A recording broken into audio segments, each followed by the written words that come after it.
네, 여러분 안녕하세요. 네, 정말 반갑습니다. 제가 한 20년 전에 한신교회에서 여기 치유상담연구원 강의를 했었어요. 그때는 건물이 여기저기 흩어져 있었어요. 그런데 오랜만에 와 보니까요, 여러분 정말 너무 예쁜 교회를 이렇게 지어 놓으셨네요. 사람들은요, 교회는 건물이 아니다 이런 이야기를 하기도 해요. 그런데 저희가 어머니의 마음으로 한번 보세요. 저희가 우리 아이들을 위해서는 방을 예쁘게 꾸며주고 싶잖아요. 여러분 이 교회 짓는 거 얼마나 어려우셨겠어요. 짐작하고도 남죠. 그런데 온 성도가 힘을 합쳐서 이렇게 사랑하는 마음으로 예쁘게 교회 건물을 이렇게 지어놓은 걸 보니까요, 제가 마음이 너무 기뻐요. 여러분들 수고 많으셨고 여러분의 자녀 대대 손손이 이 교회에서 하나님 잘 만나서 정말 하나님의 자녀들로 잘 양육되기를 바랍니다. 제가 기도드리고 시작을 하겠습니다. 하나님 아버지, 아무것도 내세울 것 없고 열어보면 악만 가득한 저지만 하나님께서 이곳에 세워주시고 말씀을 선포할 수 있도록 도와주시니 감사합니다. 하나님, 늘 떨리고 두려운 마음으로 입을 열지만 성령 하나님을 의지하고 오늘 이 시간을 시작합니다. 이 자리를 다스려 주시고 주님께서 한 분 한 분을 만나 주십시오. 예수님의 이름으로 기도합니다. 아멘. 여러분, 제가 한신교회 오랜만에 오면서요, 강 목사님의 목회 철학을 담은 인사 말씀도 읽어보고요. 저는 손님이잖아요.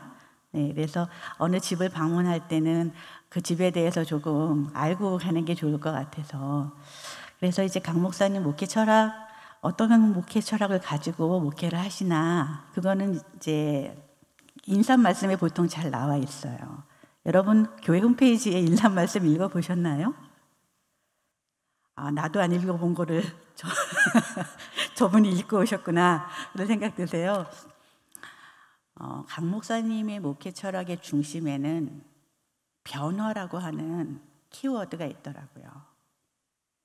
예수를 믿었다, 예수를 믿느냐, 그럼 변해야 된다는 거예요. 지난주 주일 설교도 제가 들어봤어요. 지난주 주일 설교 여러분 제목 까먹으셨을 수도 있지만 깨어남이었어요. 변화산에 올라간 세 베드로, 야고보, 요한 세 사도가 예수 그리스도의 변화된 모습을 보고 깨어났다 말씀하셨어요. 우리는 가족보다도 소중한 교회 공동체와 우리의 삶을 살아가요. 저는 오늘 기분이 너무 좋았어요. 와가지고 두런두런 여기 봉사하시는 스텝 어머님들하고 얘기를 나누는데 그분들 마음 안에 이 모임을 섬기는 기쁨이 충만했어요. 여러분, 우리가 교회에 정말 가족 이상의 관계를 가지고 모여서 여러 가지 일들을 겪으면서 살아가는데요. 오늘 우리 어머니 기도회로 모였잖아요. 여러분의 기도는 어떻게 변해가고 있나요? 여러분이 예수 그리스도를 처음 알았을 때 어떤 기도를 드리셨는지요? 그리고 시간이 지나면서 여러분의 기도는 어떻게 달라져 가고 있는지 오늘 한번 잠시 떠올려 보시겠어요? 지금 이 내용이 왜 중요하냐 하면요, 기도는 대화예요. 기도는 하나님과 우리와의 대화예요. 그런데 여러분, 어떤 대화를 나누는지를 들어보면 대화 나누는 두 사람 사이의 관계가 보이죠. 예를 들면 여러분이 이제 버스를 타고 가시는데 옆자리에 앉은 분이 둘이 이제 대화를 나누는데, 야, 나 어젯밤에 우리 남편 안 들어왔다. 또, 야, 우리 애 가출했어. 그런 대화를 나누는 관계면 여러분 어떻게 짐작이 되세요? 네, 매우 가까운 친구예요. 우리는 가까운 사람한테 우리가 힘든 얘기, 어려운 얘기를 다 나눠요. 그런데 가깝지 않은 친구들한테는 어떤 얘기만 하죠? 네, 그냥 표면에 있는 거품 얘기만 하잖아요. 남편이 있잖아, 샤넬백을 사줬어. 이런 거 있잖아요. 이런 얘기만 하지 남편이 어젯밤에 안 들어왔다는 얘기를 안 한단 말이에요. 그죠? 그래서 여러분, 우리가 사람들 사이에서 어떤 대화를 나누는가를 이렇게 보면 둘의 관계를 알 수 있듯이 내가 하나님께 어떤 이야기를 하고 있는가를 잘 생각해 보시면 나와 하나님의 관계가 보이기 시작하죠. 여러분, 그동안 나에 대해서, 내 자녀에 대해서, 그리고 우리 교회에 대해서, 그리고 대한민국, 우리 나라를 향해서 하나님께 어떤 기도를 그동안 올려드렸나요? 그리고 여러분 한신교회 성도분들이세요. 변화가 중요하다고 목회를 하고 계시는 강 목사님께서는 여러분들 정말 변하는 모습이 보고 싶으실 거거든요. 그렇죠? 그래서 오늘은요, 이렇게 한번 그 시간을 준비해 봤어요. 앞쪽에는 팬데믹 시대에 저희가 가족 안에서 어떻게 가족들과 대화를 나눌 수 있을지 두 가지로 나눠서 생각해 보려고 해요. 하나는 이것은 대화가 아니다. 이렇게 하면 대화가 아닌 것이다. 그 다음은 뭘 말씀드릴까요? 이것이 대화이다. 대화 이렇게 하면 좋겠다. 그래서 여러분들이 그냥 가족 안에서 나누는 대화 한번 이제 좀 살펴보시는 시간 가지면 좋겠고, 그 다음에 한 20분 뒤에는 제가 말씀을 전하겠어요. 요나와 하나님과의 대화를 볼 거예요. 요나와 하나님이 어떻게 대화를 나누셨는지 그 모습을 보면서 여러분이 나는 하나님께 어떤 대화를 나누고 있는가, 나는 하나님께 어떤 기도를 올려드리고 하나님의 말씀을 어떻게 듣고 있는가. 그래서 오늘의 중심 단어는 대화지만 두 가지로 나눠서 가족과의 대화와 하나님과의 대화, 이렇게 생각해 보는 시간으로 갖겠습니다. 괜찮으실까요? 네, 감사합니다. 자, 이거 누가 했던 말일까요?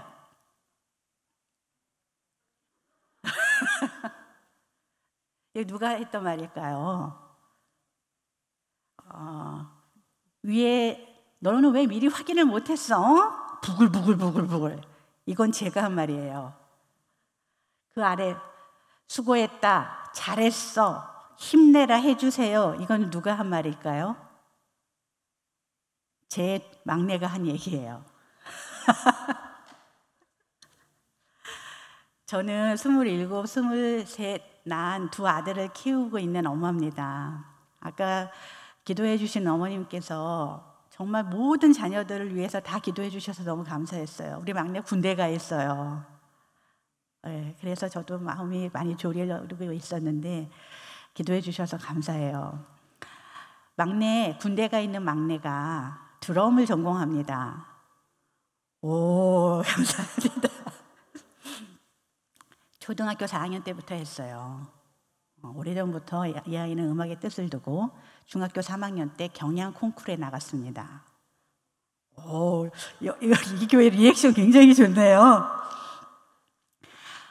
여러분, 클래식 음악하는 분들한테 동화 콩쿠르이 있다면 실용 음악을 하는 친구들에게는 경양 콩쿠르이 있습니다. 굉장히 유명하고 좋은 콩쿠르예요. 그래서 중학교 때 이제 그걸 준비를 해가지고 예선을 갔어요. 예선. 그걸 준비하기 위해서 우리 아이는 밤 12시가 넘도록 지하 컴컴한 방에서 드럼을 연습하고 준비를 많이 했습니다.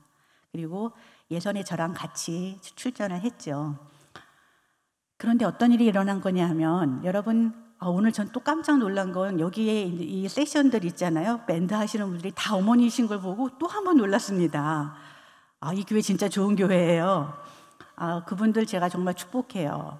얼마나 귀하고 좋은 일을 하시는지 몰라요. 드럼 치시는 분도 어머니시더라고요. 놀라워요. 근데 드럼을 제 아들이 치는데 참 보시면요, 드럼 손으로만 치지 않아요. 베이스 드럼이 있다고요. 북이 아래에 2개가 있어요. 그래서 두 발을 같이 움직여야 되는데, 예선 때 심사위원들 3분 앉아 계실 때 처음에 이렇게 튜닝이란 걸 하지 않습니까? 악기를 제대로 이렇게 놔야 되는데 우리 아이가 그걸 제대로 못한 거예요. 그리고 딱 예선이 시작됐어요. 한 10초 쳤나? 베이스 페달이 날아갔어요. 페달이 눌렀는데 절로 뚜글뚜글 굴러가니까 이제 그거를 가가지고 가져다가 다시 끼웠겠죠. 다시 잘 조율해서 치려고 그랬더니 이제 그만. 시간이 다 돼버린 거예요. 그리고는 저는 그 장면을 못 봤죠. 엄마들 못 들어가지 않습니까? 근데 나와서 그렇게 됐다고 얘기를 하는데 제가 여기서부터 여기까지 열이 막 차 오르면서 제가 한 얘기예요. 너는 왜 미리 확인을 못했어? 부글부글 막 소리를 있는 대로. 여러분, 이 안에는 제 여러 가지 마음이 담겨 있겠죠. 저는요, 우리 아들이 그 콩쿨 어떻게 준비했는데 2-3달 밤도 못 자고 준비했는데, 잠도 못 자고 준비했는데 너무 안타까운 거예요. 너 왜 그거 하나 확인을 못해서 제대로 치지도 못하고 떨어졌니? 그거잖아요. 또 한편으로 이런 마음도 있죠. 우린 다 엄마니까. 어이구, 저거 나중에 뭐가 되려고. 콩쿨 대회 때 저거 하나 확인을 못하는 놈이 나중에 뭘 하겠어. 막 이런 마음까지 여러 가지 마음이 올라오니까 막 부글거리면서 제가 저렇게 소리를 질렀습니다. 차에 태우고 오면서요. 한참을 듣던 우리 아들 굉장히 성품이 좋습니다. 소리 지르는 아이가 아니거든요. 근데 한참을 듣고 있더니 갑자기 엄마! 이렇게 소리를 빽 질리는 거예요. 엄마! 깜짝 놀랐어요. 얘가 이런 애가 아닌데. 그러더니 이렇게 말했습니다. 엄마, 지금 이 순간 누가 가장 속이 상하겠어요? 제가 정신이 번쩍 났습니다. 제 안에 제 화 때문에 소리를 지르고 있던 제가 너무 정신이 번쩍 나면서 그래, 생각해보자. 여러분, 지금 그 상황에서 누가 가장 속이 상할까요? 제 막내입니다. 제 아들이 가장 속이 상하다고요. 근데 제가 그걸 보지를 못하고 그 속상한 아들한테 저렇게 퍼붓고 있었다는 거죠. 그러면서 집에 도착했어요. 차 한잔 둘이 같이 하면서 앉았는데 이렇게 말했어요. 엄마, 앞으로 제가 입시까지 3년이 남았어요.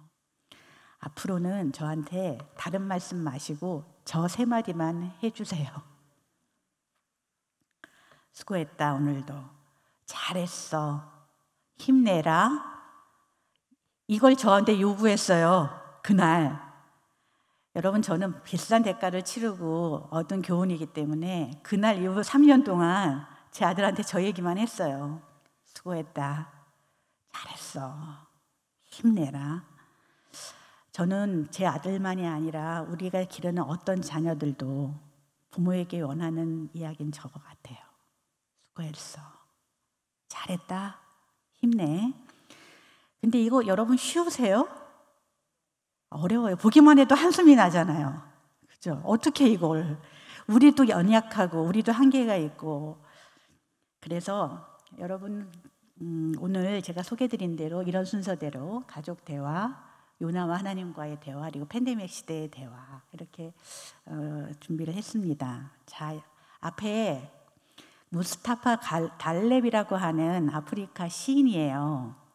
여러분, 이 시인이 1년도 더 전에 이 코로나 바이러스가 지구를 돌기 시작할 무렵에 이런 글을 올렸어요.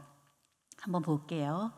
코로나 바이러스는 강대국들이 얻어내지 못한 휴전, 기업들이 못해내던 세금 낮추기, 시위대도 못 얻어낸 기름값 낮추기, 유류값 낮추기, 사회보장 강화, 또 상담자도 도와주지 못했던 집에서 가족에 대해 알아가기. 이런 놀라운 일들을 조그만 눈에도 보이지 않는 바이러스가 이루어냈다는 거예요. 여러분, 동의가 되세요? 너무나 약하고 조그만 균인데 여러분, 오늘도 지금 중대본이 발표를 했어요. 오늘이 올해 1월 1일 이후 확진자 수가 최고랍니다. 저희는 지금 걱정이 끊이지 않는 이 팬데믹 시대를 살고 있어요. 그런데요, 1년 전에 벌써 아프리카 시인은 와, 이 바이러스 엄청 센데 누구도 못했어요. 힘센 나라, 시위대, 돈 많은 기업 아무것도 이걸 여태까지 한 적이 없어요. 그런데 우리 지금 재난지원금 많이 받았죠? 벌써? 예. 지금 뭐 세금 이야기, 기름값 이야기 이게 지금 세계적으로 계속 돌고 있어요. 힘이 강해서 만든 변화가 아니라는 거예요. 조그만 눈에 보이지 않는 바이러스가 만든 변화인데, 그러면서 시인이 이렇게 말합니다. 그 밖에 모두가 이 바이러스는 죽음 앞에 평등하고 연약한 존재라는 거. 여러분, 죽음 앞에는 부자, 가난한 자, 힘센 자, 힘 약한 자 없죠. 지금 얼마나 많은 사람이 죽어가고 있어요. 인류가 많이 이룬 것 같지만 우리 인류는 너무나 약하고 한계 있는 존재라는 것. 그냥 인간은 숨 하나, 먼지 하나일 뿐임을 알게 해 주었다. 여러분, 이게 반은 맞아요. 여러분, 동의되는 부분도 있잖아요. 우리가 정말 이 바이러스 앞에 별게 아니구나. 그러나 하나님을 아는 우리는 이걸 그냥 그렇지라고 받을 수가 없죠. 오늘 전 여기에 오랜만에 와서 손들고 찬양하면서 너무 좋았거든요. 부활에 대한, 예수 그리스도에 대한 선포하는 찬양들이 많았어요. 오늘 숨이 쉬어지는 것 같았어요. 여러분, 여기 모인 우리가 누구예요? 부활하신 예수 그리스도의 제자들이고요, 이 세상을 주관하시는 하나님의 자녀들이에요. 우리가 보통 사람들이 아니에요. 먼지의 숨보다도 못한 그런 존재라고요. 우리는 그런 존재들이 아니에요. 우리는 이 시기를 하나님 꽉 붙들고 잘 지나가면서 하나님께서 이 세상을 향해서 외치는 목소리들을 우린 들어야 돼요. 그리고 우리는 그의 자녀로, 그리스도의 군사로 하나님, 우리가 이 시대를 어떻게 분별하고 무엇을 하며 살면 좋겠습니까? 하나님께 물어야 돼요. 하나님은 우리를 그렇게 연약하고 비천하게 만들지 않으셨어요. 그래서 우선 제가 이 하나님과의 대화까지 갈 때 먼저 뭐를 소개하겠다고 말씀드렸죠? 가족 안에서 제가 제 아이하고 있었던 그 대화 아까 보셨잖아요.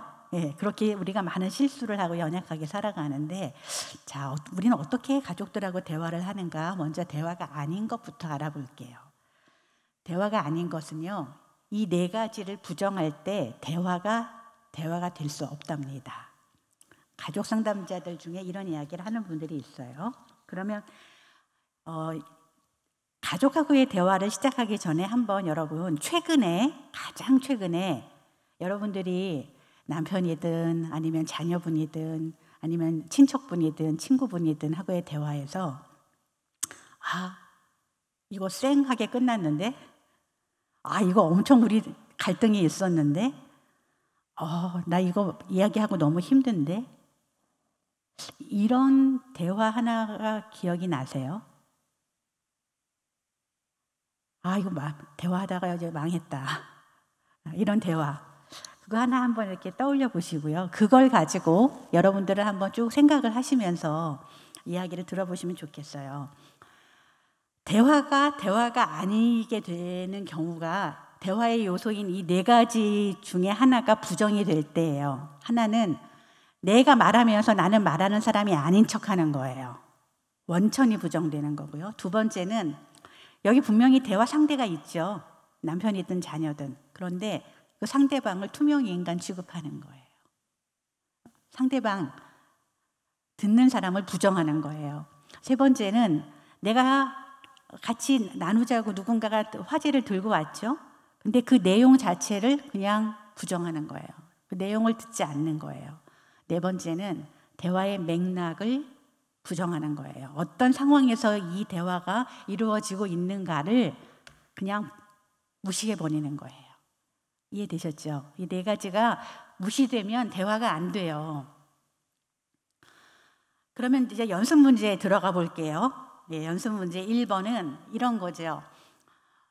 부모는 공부를 더 열심히 하라는 말을 하고 싶고 자녀는 나는 화가가 되고 싶어요 라고 진로를 의논하고 싶은 그런 장면을 한번 떠올려 보십시오.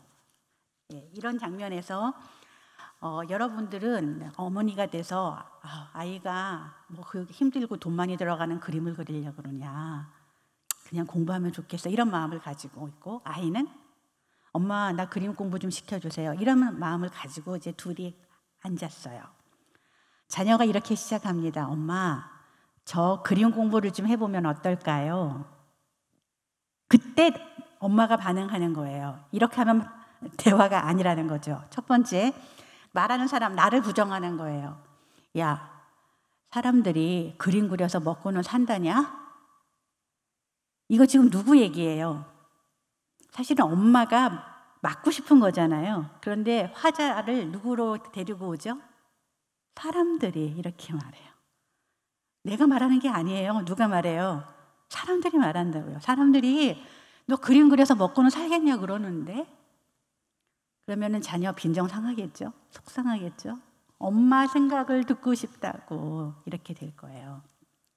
두 번째는 듣고 있는 내 자녀를 그냥 무시하는 거예요. 분명히 앞에 있는데 야 그림을 그리려고 그러면 성적은 어때야 된대? 이런 식으로 질문을 하는 거죠. 지금 내 앞에 있는 아이는 뭐라고 말해요? 그림을 그리고 싶다 그러죠. 그런데 엄마는 그 아이를 무시하고 성적은 얼마큼 올라가면 그림을 그릴 수 있다니 이렇게 말을 하는 거예요. 상대방이 부정되고요. 세 번째는 아이는 지금 진로 상담, 진로 의논 같이 해주세요 그러고 있는데 엄마는 이렇게 말하죠. 몰라, 네가 알아서 해. 왜? 네가 알아서 해. 이거는 진로를 같이 의논해달라고 하는 자녀의 이 대화 내용을 그냥 무시하는 거죠. 네 번째는 엄마 나 그림 공부하면 안 될까요? 그랬더니 야, 너 지난 기말고사 성적이 몇 등이었더라? 이렇게 말하는 거예요. 지금 상황이 달라졌죠. 아이는 진로를 의논하고 싶다는데 엄마는 성적 이야기로 돌아왔어요. 그래서 이렇게 원천 상대방 내용 맥락이 부정되면은 이런 말 있잖아. 삑사리 난다? 대화가 삑사리가 나기 시작하는 거예요. 그리고 서로 감정이 상하기 시작하는 거죠. 우리 아이들하고 한번 해봤으니까 남편하고도 한번 해보죠. 남편이 여보 식사에 좀 더 신경을 써줬으면 좋겠어. 아침 식사에. 그런데 아내는 여보 나한테 좀 관심을 더 가져줄래? 이런 마음을 갖고 이제 둘이 대화를 시작합니다. 그래서 남편이 여보 나 아침밥을 좀 더 잘 차려주면 안 될까? 이렇게 말을 먼저 시작했어요. 1번 원천 말하는 사람이 부정되는 경우예요. 이렇게 말합니다. 아침밥 얻어먹고 다니는 남편들이 많은 줄 알아요? 이렇게 말해요. 그거는 무슨 말이에요? 다른 아내들도 아침밥 다 안 차려줘. 내가 안 차려주고 싶은 게 아니라 다른 사람들도 다 안 차려준다고.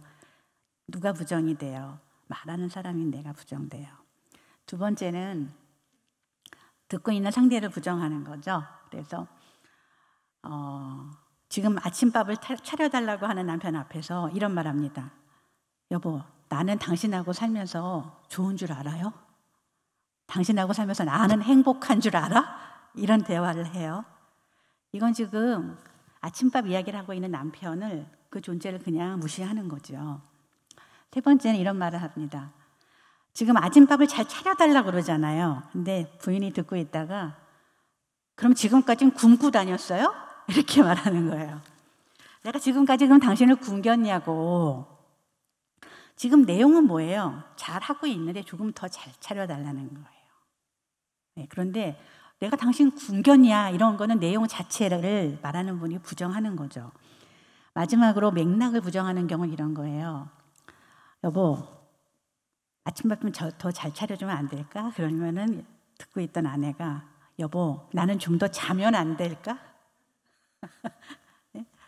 여러분 아침에 식구들이 아침 식사 몇 시에 합니까? 제 남편은 아침 6시에 밥을 먹습니다.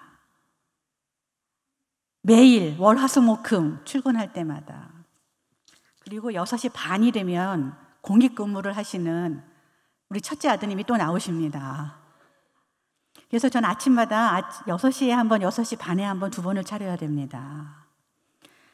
그거 차려놓고 지치면 그냥 잘 때도 있고요. 근데요, 남편이 아내한테 밥 좀 아침에 잘 차려줘 그러니까 부인이 이렇게 말하는 거예요. 나는 좀 더 자면 안 될까? 이게 지금 대화를 하자는 건가요? 말자는 건가요? 그렇죠. 하지 말자. 못 들은 걸로 하겠어. 이렇게 하는 거예요. 이렇게 4가지 경우에 대화가 될 수가 없다는 겁니다. 그러면 여러분 어떻게 대화하는 게 좋을까 많이 들어보셨을 거예요. 그동안. 그 여러 가지 대화법들을 제가 좀 모아봤어요. 이렇게 하면은 참 좋겠다 하고 제가 생각하는 대화의 방법은 크게 3단계예요. 3단계를 넘어가면은 기억이 안 나더라고요. 그래서 3단계. 첫 번째는 상대방이 한 말을 내가 그대로 재진술을 하고 그 말을 하면서 내 느낌을 표현하는 거예요. 이해되셨어요? 상대방이 한 말을 내가 그대로 다시 한번 말해줘요. 우리 연습 문제 풀어볼 거니까 염려하지 마세요. 2번째는 상대가 한 얘기를 들으면서 공감을 해보는 거예요. 네 마음이 그랬겠구나. 당신 마음이 그랬겠군요. 마음을 한번 읽어주고요. 3번째는 2 사람이 협의를 하는 거예요. 의논을 해보고 부드럽게 서로 요청을 해보는 거예요. 예, 많은 대화법이 있어요. 비폭력 대화, PAT, 그다음 이마고 대화, 우리 상담 쪽에서 많은 대화법들이 있는데 그것들을 중요한 것들을 이렇게 모아 보니까 이렇게 크게 3단계로 저한테는 좀 구분이 됐어요. 자, 그러면 우리 연습 문제 우리 아까 걸로 한번 풀어볼까요? 네, 첫 번째 아까 그 자녀가 뭐 하고 싶다 그랬나요? 너무 열심히 듣고 계시네요. 그림 공부하고 싶다 그랬어요. 그때 첫 번째 단계 뭐죠? 재진술과 내 느낌 표현. 이렇게 하는 거죠. 엄마, 나 그림 공부를 하고 싶은데요. 재진술. 한 말을 어떻게 하는 거예요? 그대로 다시 돌려주는 거예요. 어머님 여러분, 1단계가 제일 어려워요. 1단계는요, 정신줄을 잘 잡고 있어야 가능해요. 예, 한번 보세요. 나는 얘가 그림 그리는 걸 원치 않는데 어머니 나는 그림을 그리고 싶어요. 얘가 돌았나? 이게 가장 먼저 나오는 반응이죠. 그런데 그때 정신줄을 잘 잡으셔야 돼요. 1단계에 성공하시면 아까 말씀드렸던 대화가 부정되는 요소 4가지를 다 막을 수 있어요. 1단계가 제일 중요해요. 뭐라고요?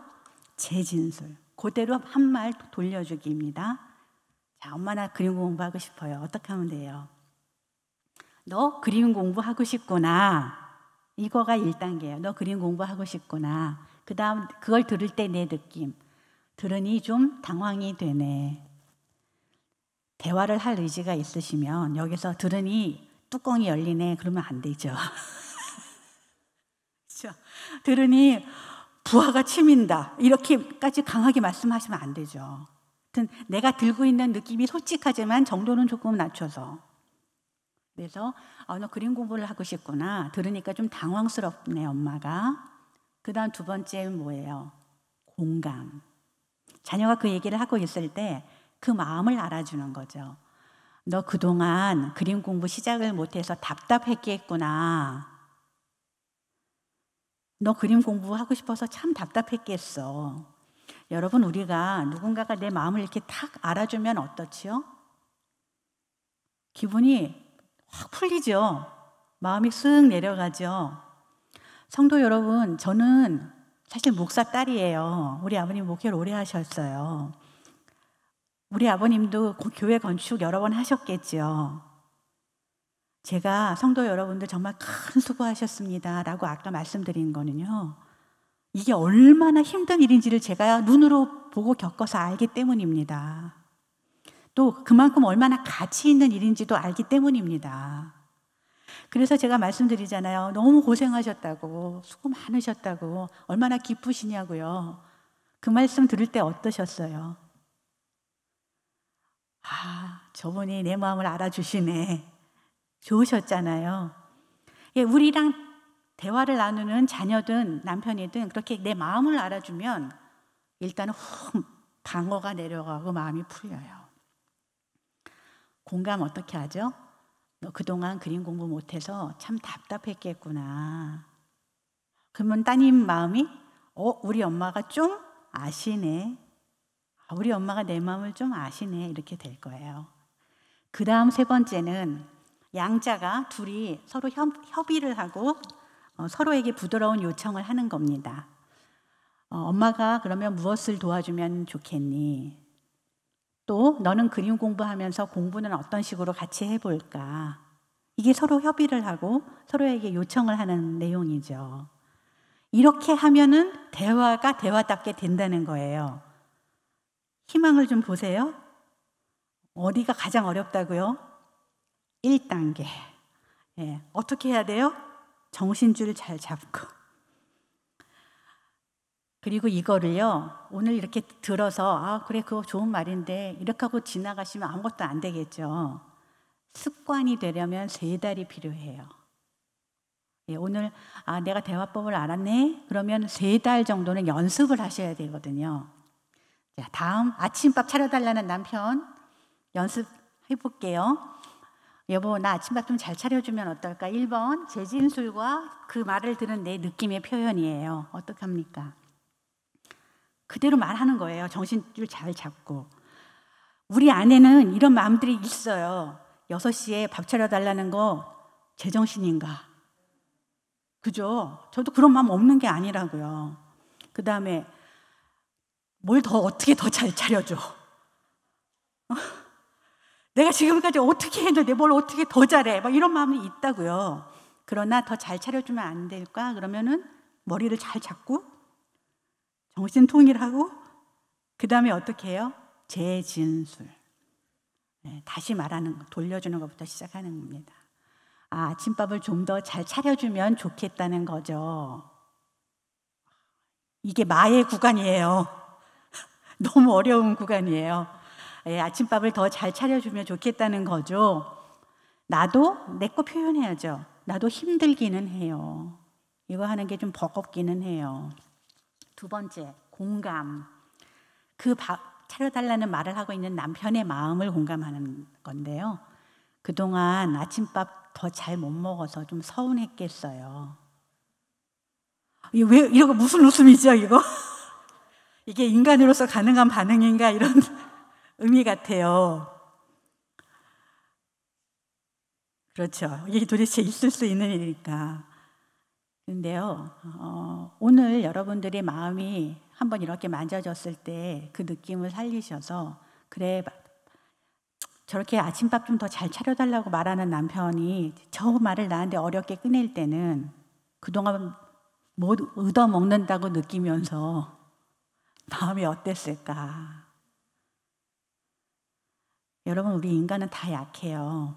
다 한계가 있어요. 그래서 남편한테 서운한 게 많고 사실 그 코 모양도 보기 싫고 막 이럴 때 있잖아요. 그렇죠? 그럴 때는 저런 말이 도저히 나올 수가 없죠. 그런데 우리가 그만큼 서운하면요, 사실은 관계는 상대적이라서 남편도 그만큼 서운해요. 여러분이 서운한 것만큼 남편도 서운해하고 있는 거예요. 그러면 이게 끝이 없을 거 아니에요. 서운함의 끝이. 그래서 부활하신 예수 그리스도를 알고 내가 하나님의 자녀된 사랑을 받은 데가 조금, 우리가 그런 말 하죠. 엑스트라 마일을 가준다. 심리를 가자, 오리를 가자 그러면 예수님이 심리 가라고 하셨는데 심리는 못 가더라도요, 한 2리 정도는 가줄 수 있지 않겠어요? 저희가 2리. 심리도 요구 안 해요. 1위를 가는 건데 이 남자는 또 얼마나 서운했겠나. 당신 그동안 아침밥 잘 못 먹어서 좀 서운했겠네요. 이렇게 말을 해주는 거죠. 그 다음 3번째 단계는 1단계, 2단계를 성공적으로 쭉 오셨으면 3단계는 쉽죠. 협의와 부드러운 요청. 사실 나도 아침을 그렇게까지 잘 차리기는 어려운데 어떤 정도로 준비해 볼까요? 저는 아침 6시에 이렇게 궁중 정찬을 어떻게 차리겠어요. 저는 일식 3찬을 놔요. 어떨 때는 밥 한 공기에 반찬 2개 놔요. 예, 그리고 그냥 먹으라 그러죠. 그랬더니 어느 날 제 교회 후배 하나가 새벽에 저희 동네 주변에 와 있다가 누님, 제가 지금 누님 집 옆인데요. 아침 6시 반에 저한테 아침밥을 먹으러 가도 되겠냐고 물어보더라고요.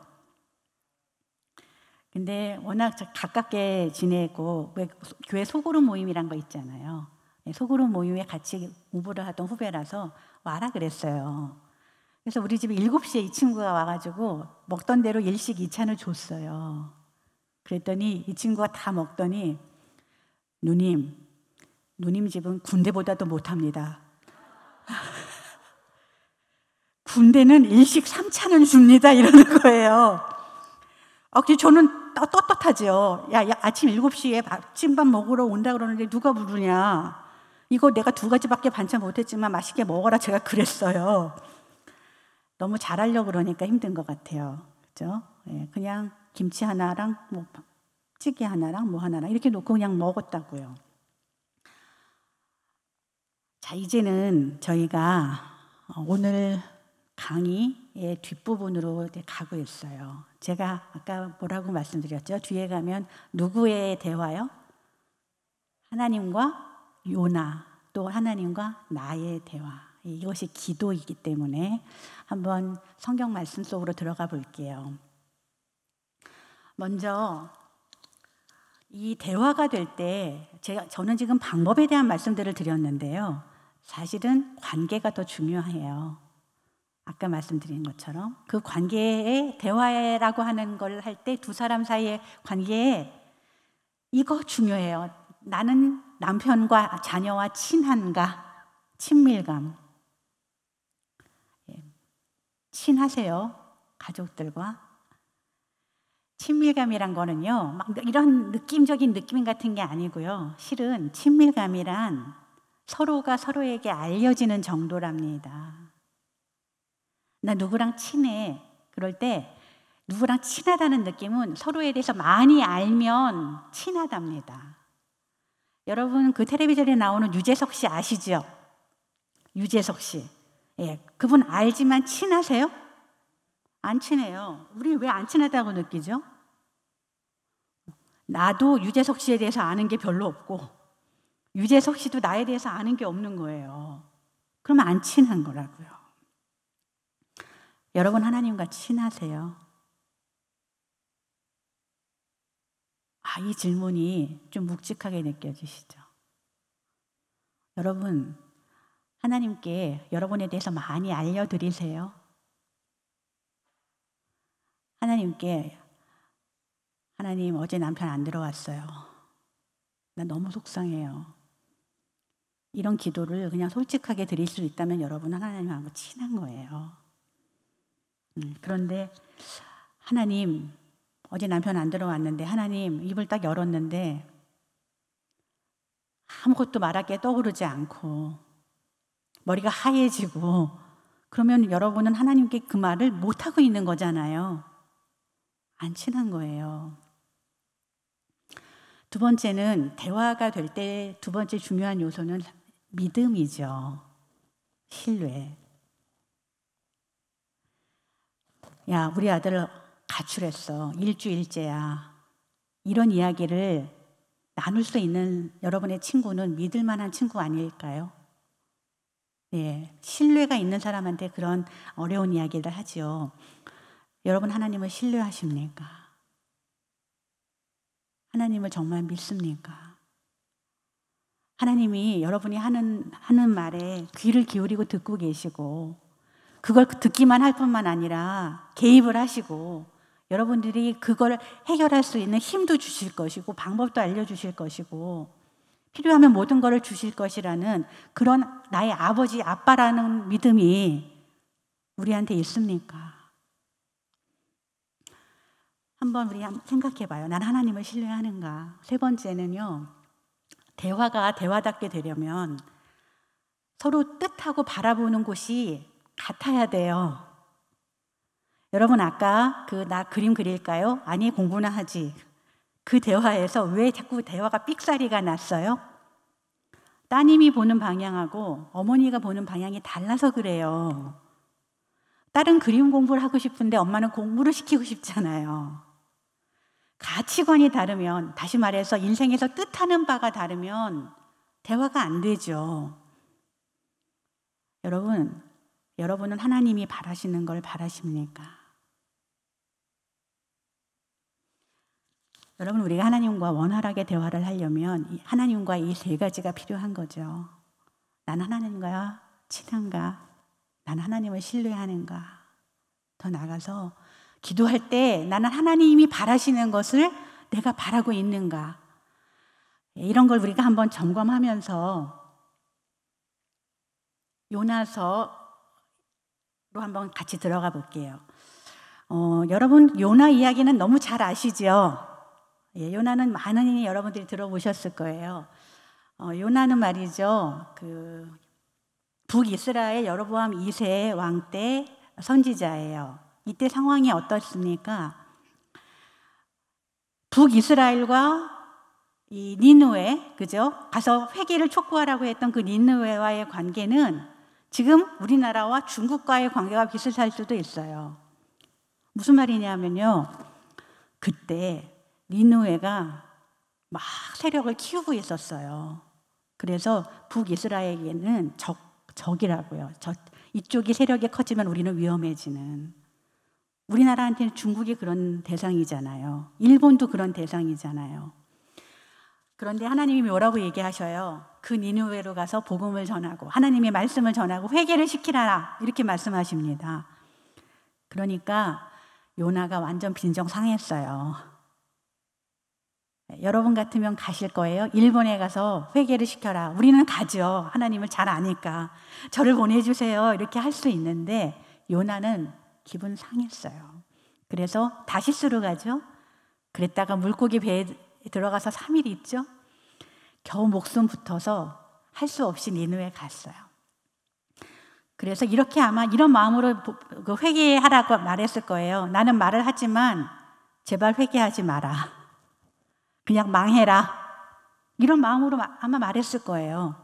근데 어떤 일이 일어납니까? 니느웨에서 왕부터 어린아이까지 다 베옷을 입고 금식하면서 회개를 하기 시작해요. 여러분이 요나면은 기뻐야 되잖아요. 하나님의 사랑을 받은 백성들이 하나님께 돌아오는구나, 기뻐야 되는데 요나서 4장을 보면 요나는 여기서 기뻐하지 않아요. 오늘 우리가 읽은 본문 말씀을 지금 다시 한번 띄워주실 수 있나요? 감사합니다. 굉장히 빠릅니다. 제가 다시 읽겠어요. 하나님이 요나에게 이르시되 내가 이 박넝쿨로 인하여 성냄이 어찌 합당하냐? 그가 대답하되 내가 성내어 죽기까지 할지라도 합당하나이다. 여러분, 대화에 집중해 보세요. 하나님과 이 요나의 그 다음 절이요.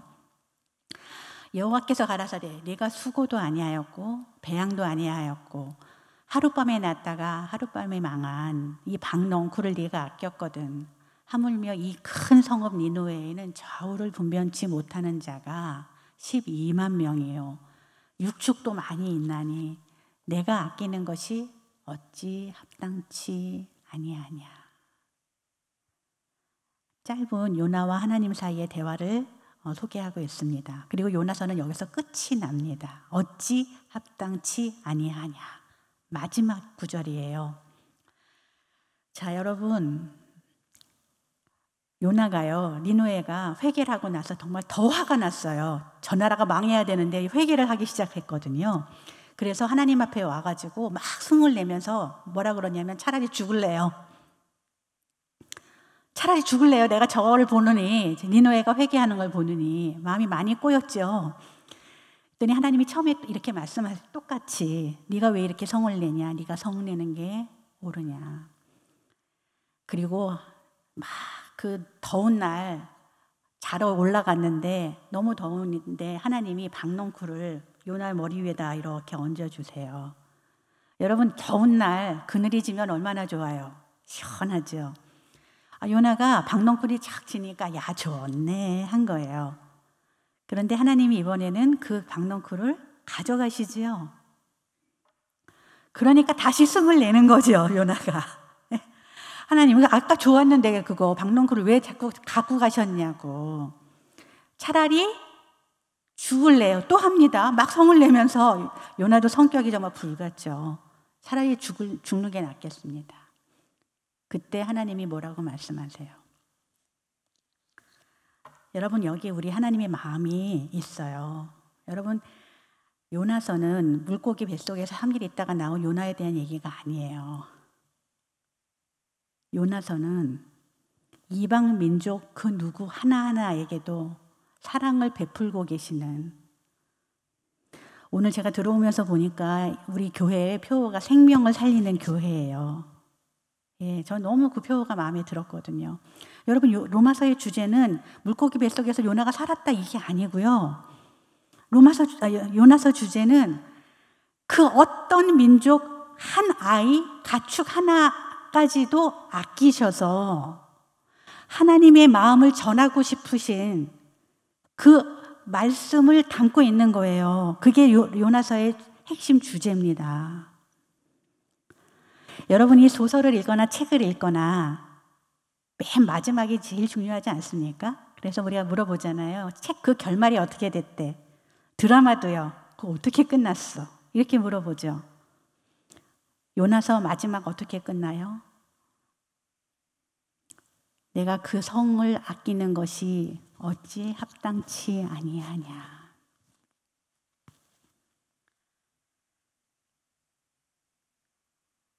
여러분, 우리가 오늘 공부한 걸 가지고 조금 재밌는 일을 해볼 텐데요.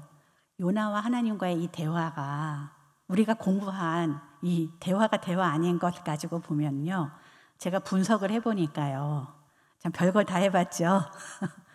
예, 제가 분석을 해보니까요, 1번 원천만, 대화의 원천, 말하는 자만 인정이 돼 있고요, 나머지 두 번째, 세 번째, 네 번째 내용과 상대방과 맥락은 다 부정이 돼 있는 대화예요.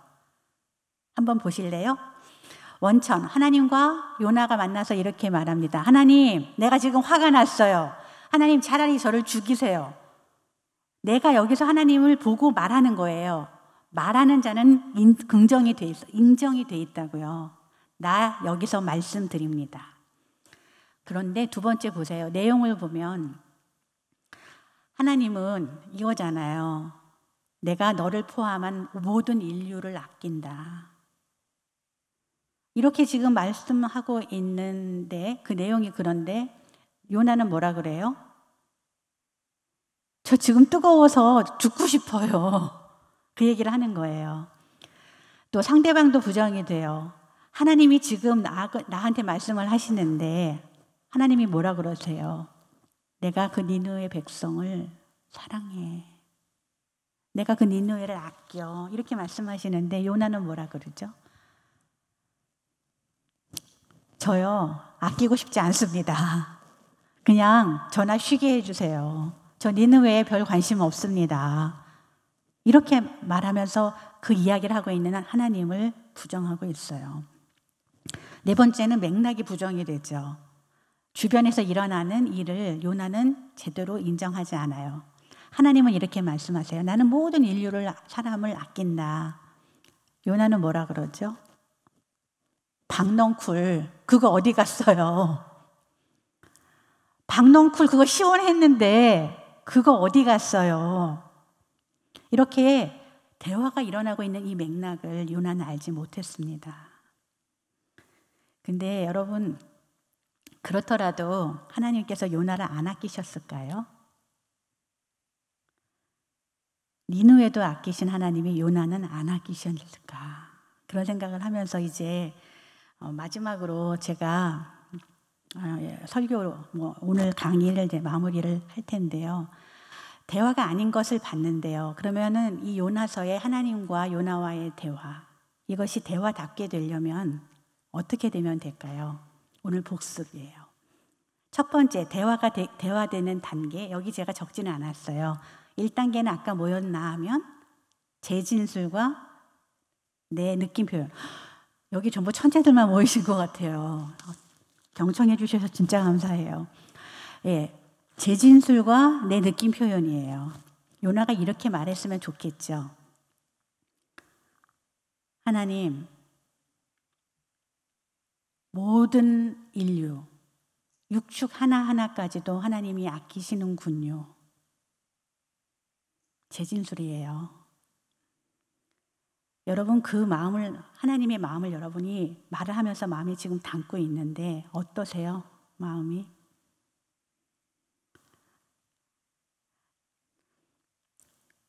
팬데믹 시대를 1년여 살아가고 있습니다.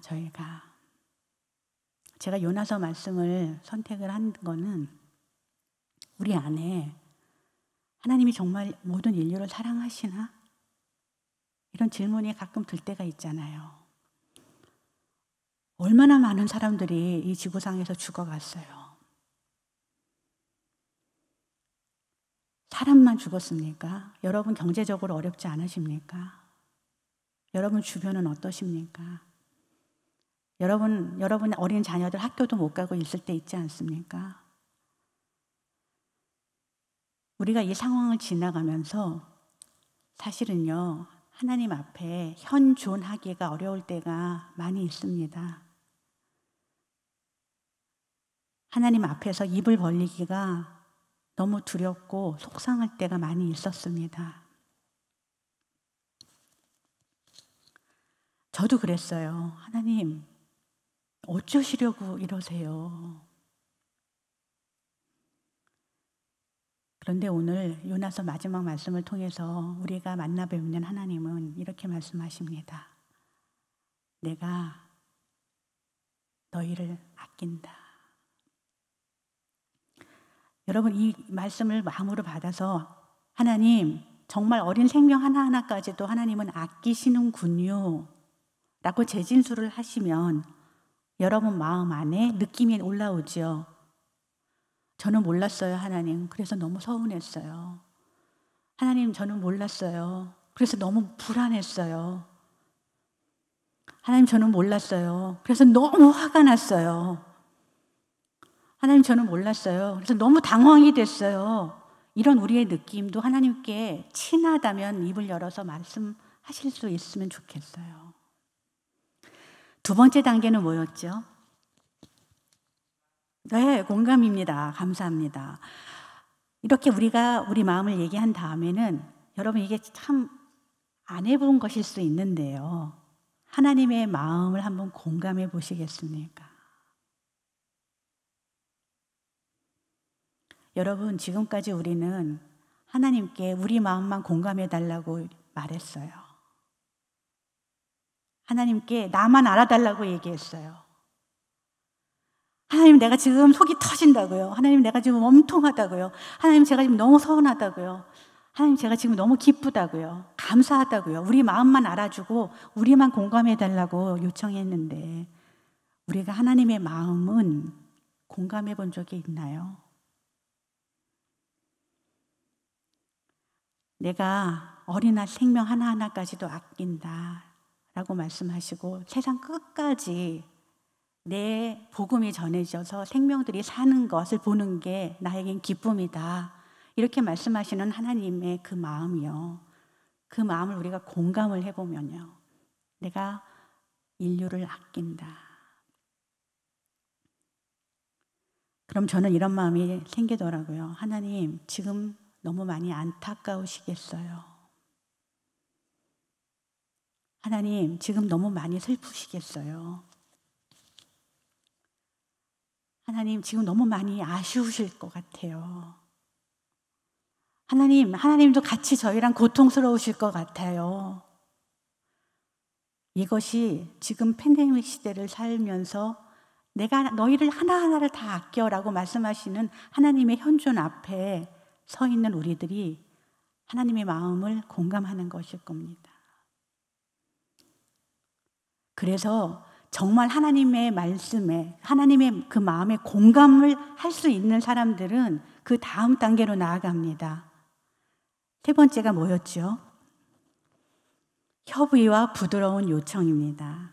협의와 부드러운 요청. 그러면 여러분, 하나님이 한 생명 한 생명을 다 아낀다 하시고 안타까워하시고 속상해하시는 그 마음을 우리가 공감을 했다면 그 다음 우린 뭐를 하면 좋아요? 하나님, 제가 그러면 뭐를 해볼까요? 하나님, 제 자녀는 무엇을 하라고 제가 기도할까요? 이 세대에. 하나님, 우리 교회가 이 잠원동 이 지역을 위해서 무엇을 해볼까요? 하나님, 대한민국 청년들은 지금 일자리가 없어서 난리고요. 노인분들도 지금 일자리 없고 복지 때문에 너무너무 힘든데 교회가요, 제가요, 제 자녀가요, 지금 이 시대에 무엇을 하면 좋을까요? 하나님 좀 알려주세요. 성도 여러분, 요즘에 제가 하나님께 드리는 기도는 그런 거예요. 하나님, 교회들을 보면 너무 안타까워요. 한신교회는 정말 너무 희망이 넘치는 교회예요. 여러분, 한신교회가 아닌 한국의 다른 교회들 보면 하나님은 거기도 분명 아끼시지만 이 코로나 사태가 끝나고 나서 한국의 교회가 얼마큼 살아남을 수 있을까? 젊은이들은 교회를 정말 이 썰물처럼 빠져나가는데 한국의 교회가 언제까지 지켜질 수 있을까? 너무 걱정스러운 마음이 앞섭니다. 그렇지만 제가 기도해요. 하나님, 제가 오늘 무엇을 하면 좋겠습니까? 하나님의 그 아프고 안타까운 마음을 담아서 제가 무엇을 하면 하나님 기쁘시겠어요? 우리 모두는 하나님이 아끼는 성도들이잖아요. 입을 열고 하나님께 물어보면 좋겠어요. 하나님, 우리가 뭘 할까요? 제가 뭘 할까요? 제가 다니고 있는 교회에 아주 열심히 있는 권사님 한 분이 계십니다. 그 권사님은 얼마나 열심히 있으신 분이냐면요. 교회에 중고등부, 대학부, 청년부 수련회가 있으면 여름에 하잖아요, 보통. 8월달. 땡볕에 하는데 매번 수련회에 올라오셔서 삼계탕을 끓여주십니다. 가마솥 걸어놓고요. 여러분, 40도 땡볕 더위에 가마솥 걸고 삼계탕 야외에서 끓여보셨어요? 끓여보신 분들 계십니다. 여기도 굉장히 교회를 열심히 잘 섬기는 분들이 많으시네요. 여기서부터요, 발끝까지가 다 젖어요. 그런데도 청년들과 중고등부 학생들을 위해서 여름마다 올라오셔서 그걸 하시는 권사님께서 작년에 모든 수련회가 취소됐죠. 코로나로. 그랬더니 이 권사님이 어디 가서 봉사를 하고 계셨는지 아세요? 이분이 독일 국영방송에 나오셨어요. 나중에 뭘 했냐면 동네에 구청에서 마스크 만들 사람 모이세요를 한 거예요. 1000으로 마스크 만들 사람 모이세요. 거기를 가서요, 아침부터 저녁까지 재봉통을 돌리시고 마스크를 만드셨어요. 너무 열심히 마스크를 만들고 계시니까 독일에서 방송국 기자가 왔다가 이분하고 인터뷰를 했어요. 그리고 이분이 독일 방송에 출연을 하셨어요. 성도 여러분, 독일 방송에 나갔다는 게 중요한 게 아니죠. 저는 이 권사님의 삶이 너무 귀한 것 같아요. 하나님, 저희가 생명을 살리기 위해서 하나님의 안타까운 마음을 담아서 저와 제 자녀와 우리 교회가 무엇을 하면 좋을까요? 이렇게 하나님께 입을 뗄 때 하나님께서도 우리를 도와주셔야 되지 않겠습니까? 우리 아버지신데. 그러면은 여러분들이 요청을 해보시는 거죠. 하나님, 저한테 건강을 주세요. 하나님, 제가 이 일을 할 수 있도록 뜻을 굽히지 않을 굳은 심지를 주세요. 하나님, 이 일을 할 수 있는 지혜를 주세요. 하나님, 낙심치 않을 수 있는 인내를 주세요. 우리는 하나님께 입을 열어서 구할 수 있어요. 협의와 부드러운 요청. 여러분, 우리의 하나님과의 대화, 우리의 기도가 이런 단계를 거치면서 더 성숙되고 또 그 결과 우리가 하나님과 더 가까워지고, 그래서 여러분과 여러분의 자녀 또 한신교회가 하나님의 뜻을 잘 받들고 생명을 같이 살려가는 그런 축복의 역사 안에 함께 머물기를 간절히 바라고 제가 기도합니다. 기도드리겠습니다. 하나님, 지금 이 시간을 지나면서 저희가 많이 답답하고 아프고 슬프고 불안합니다.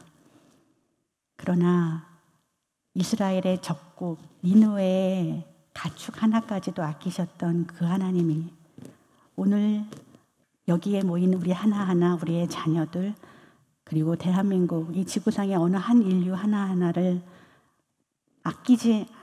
아끼고 사랑하신다는 것을 오늘 저희들이 말씀을 통해 알았습니다. 하나님, 저희가 무엇을 하면 좋겠습니까? 당신의 마음을 담아 저희가 할 일을 가르쳐 주시고, 저희가 구할 것을 알려 주시고, 하나님 저희 기도 가운데 찾아와 주셔서 저희가 구할 것들을 저희에게 베푸심으로 저희가 하나님 당신과 동역하고 하나님의 나라를 넓히는 그런 영광스러운 그런 자리에 저희들이 함께 서 있을 수 있도록 하나님 오늘 모인 한 분 한 분을 축복하시고 저희들의 삶을 인도하여 주시옵소서. 예수 그리스도 이름으로 기도드립니다. 아멘.